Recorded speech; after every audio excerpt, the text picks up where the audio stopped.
Der er Danmarks indsamling igen, og jeg glæder mig allerede til, at den er forbi. Jeg hader, når DR sætter fokus på uretfærdigheden i verden, og de kendte synger sange om verdens brændpunkter.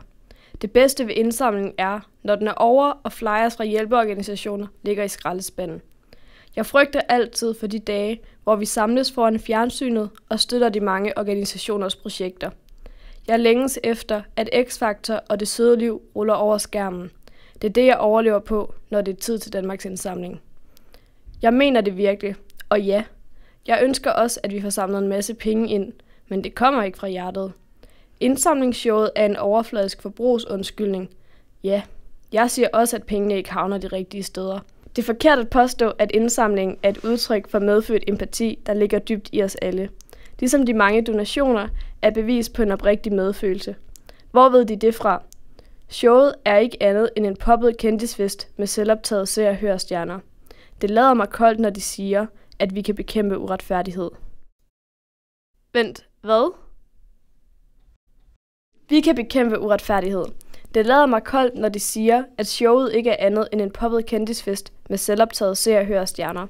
Hvor ved de det fra? De mange donationer er bevis på en oprigtig medfølelse, der ligger dybt i os alle. Ligesom indsamlingen er et udtryk for medfødt empati. Det er forkert at påstå, at pengene ikke havner de rigtige steder. Ja, jeg siger også, at indsamlingsshowet er en overfladisk forbrugsundskyldning, men det kommer ikke fra hjertet. Jeg ønsker også, at vi får samlet en masse penge ind. Og ja, jeg mener det virkelig. Det er tid til Danmarks indsamling. Det er det, jeg overlever på, når X-Factor og Det Søde Liv ruller over skærmen.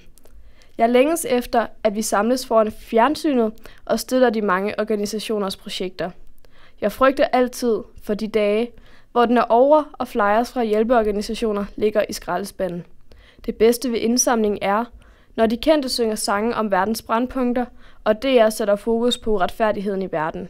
Jeg hader, når den er forbi, og jeg glæder mig allerede til, der er Danmarks indsamling igen. 10. Samfunidræt. En løbende debat.